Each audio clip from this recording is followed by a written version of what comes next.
Hello, everyone. Hello, YouTube, TikTok, Facebook, whichever social media platform this video is on. This is Sean. I'm checking in, just giving you guys an update, let you see my face, let you know that I'm doing pretty good, doing a lot better compared to the earlier part of the week. Today is November the 2nd, 2023.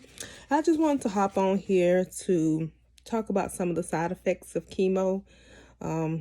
I'm not sure if people understand, like, they may think that you just go to the doctor office, get some medicines, and leave, and that's it.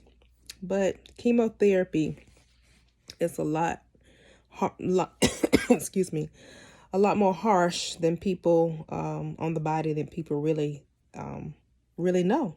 So I'm going to give you a little spiel of some of the side effects of chemo. So one of the biggest risks of chemo, because you're getting a medication that kills cancer cells, and it can't just kill cancer cells, it kills your normal cell as well. So it's killing good and bad cells, right?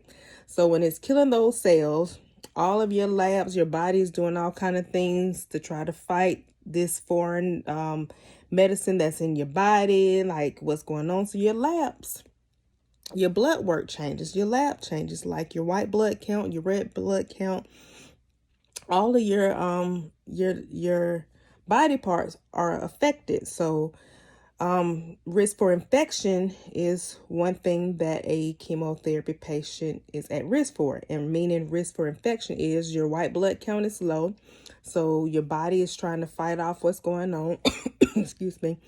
So you being around a sick person, not knowing if they're sick, being out in public, going to work, your risk for infection, as far as like flu, whatever's going on, RSV, pneumonia, sorry, not pneumonia, COVID, things of that sort, any type of infection, a GI bug, your risk is very high. So even before this diagnosis, I've been wearing my mask faithfully because I personally hate being sick. I've had the flu once in my life, and I swear that flu almost took me out here. So just imagine if I got COVID or something. And I'm not being dramatic either. I just can't tolerate sickness. So risk for infection is one. So you guys, if you're getting chemo, make sure you're wearing your mask. Not only wearing your mask, using your hand sanitizer when you can't wash your hands. When you wash your hands, wash your hands for 20 seconds.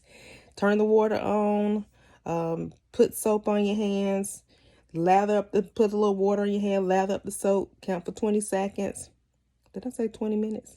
20 seconds, y'all. Of course, not 20 minutes to wash your hands. But lather the soap up for 20 seconds. Rinse your hands off. Get a paper towel, dry it off. Get another paper towel and turn the water off, okay? Risk for infection. The next one is fatigue. Like the day of my chemotherapy, I'm okay. The next day, I'm a little tired because you're getting Benadryl, you're getting Zofran, you're getting 2 other nausea medications, and you're going to be fatigued. And I've noticed with my fatigue, my legs are so weak, like my knees.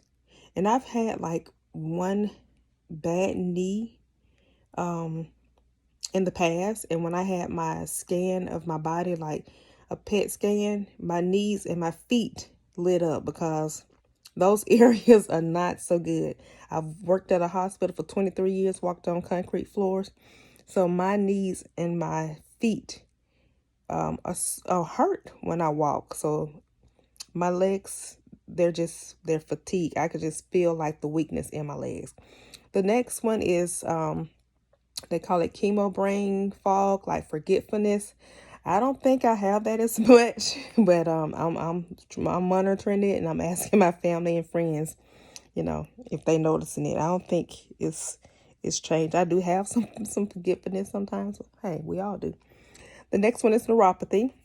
I've already mentioned to you guys that I had some numbness and tingling in my fingers. My nail polish is chipped off, and look at this nail here. It's halfway purple. And that's another side effect of chemo. bruised nails, and sometimes your nails can come off on your feet and your hands, your toes and your hands. Headache is a side effect of chemo. You can get rashes over your body. You can get some acne. I've noticed I get a pimple every now and again. Not bad. I've had worse just with hormone changes. You can have dental problems. You can have dental teeth decay. And if you're having some dental problems, make sure you guys get that checked out. Let your medical oncologist know, because one way we can get infection is through your mouth, and that mouth infection can affect your heart. So make sure you let someone know if you started noticing like having pain in your teeth, some swelling in your gums, some bleeding. Let someone know. Loss of appetite. I do suffer from this the first 7-8 days of chemotherapy, and I also suffer with increase of appetite because you're taking steroids, so it's up and down. One thing yesterday and the last couple of days is loss of taste.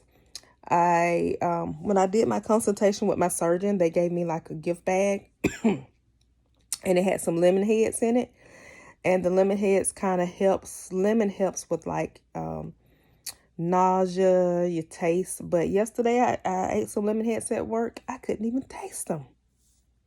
I was so upset. So, and I do feel like my tongue is not raw, but it does feel different. So my taste buds are not, it is best right now. Let's see. Hair loss. Hair loss is a side effect of chemo. Some people come out in patches. Some people comes out in long strings. Mine came out totally different, and it's okay with me because I had 2 braids, and the braids knotted up. And when I went to wash it in the shower, I couldn't detangle it, so I just cut it off. And after I cut it off, it was just a short couple of inches, maybe one and a half inch of hair remaining after I cut it off with the scissors. And about 5 days later, I just took the clippers and just cut it down, really short. And I'm seeing little pricklies already, and I have 3 more chemo treatments. So I know my hair shouldn't be growing back in the midst of chemo. And I'm also using some Miele's hair growth oils and some other essential oils. I used those before even chemotherapy. Fertility issues. If you thinking about having kids, you're going to have to consult your doctor, and you have to go to a fertility doctor to freeze your eggs and find out what your options are as far as fertility. It can also throw you into early menopause, which I was premenopause before chemotherapy, and I'm pretty sure it's throwing me into menopause. Also can cause you to have some, I'm not sure if it's the chemo that can cause you to have hot flashes or it's the steroids, okay? And vision, it can cause vision loss. My eyes hasn't changed. No worsening vision problems. It can cause kidney problems.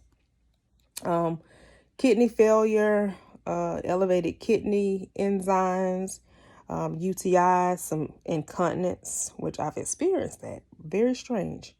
Liver problems. That's why they're checking your blood when you come in before your treatments to see if your kidneys are being affected, if your liver's been affected, if your labs are too off. Like I've been neutropenic 2 times. And thank God that I was able to get my chemo treatment, because if your labs are way off, that the chemo will put you at more risk than a benefit. They can hold your chemo treatment. It can cause heart problems too. Before you start your chemo, you have to get a heart scan. 3 months after your chemo, you have to get a heart scan to make sure that your ejection fraction is, and that's how your heart is pumping. Excuse me. Making sure that it's within normal ranges. I've developed this little hacky cough since my last treatment on the 25th. I called the doctor today. I'm taking some Delsum. If it's not better by tomorrow, I'll be calling them back, because I cannot go the whole weekend with this little hacky cough. I'm not running a fever. I'm not coughing up anything. It's just like something's in my throat. And I've been awakened from my sleep twice from coughing. I'm not sure what's going on with that. Heart problems, dehydration. It can cause, because you're not eating and drinking as much, it can cause diarrhea, it can cause constipation, nausea, vomiting, weight loss, weight gain, bone pain, bone soreness. Like I said, bruised nails, and your nails can fall off. And, yeah, and they're supposed to grow back, and I'm sure they do grow back. Yeah, that's it. That's all I know right now. So I'll keep you guys posted. I'm supposed to follow up with a surgeon. My first consultation on the that I had before chemotherapy, I was supposed to follow up with him on the 9th. I'm still not sure who I want to do my mastectomy. I'm still trying to figure that out. I mean, both the doctors are was good in the consultations, but I'm just not sure. One is a male, which I'm okay with that. One is a female. I'm not sure. I really got to do some praying about it, because I'm not sure, you know? All right. Don't forget to like, share, subscribe, turn your bell notification on, and comment. Okay? All right. Have a good night. Bye-bye.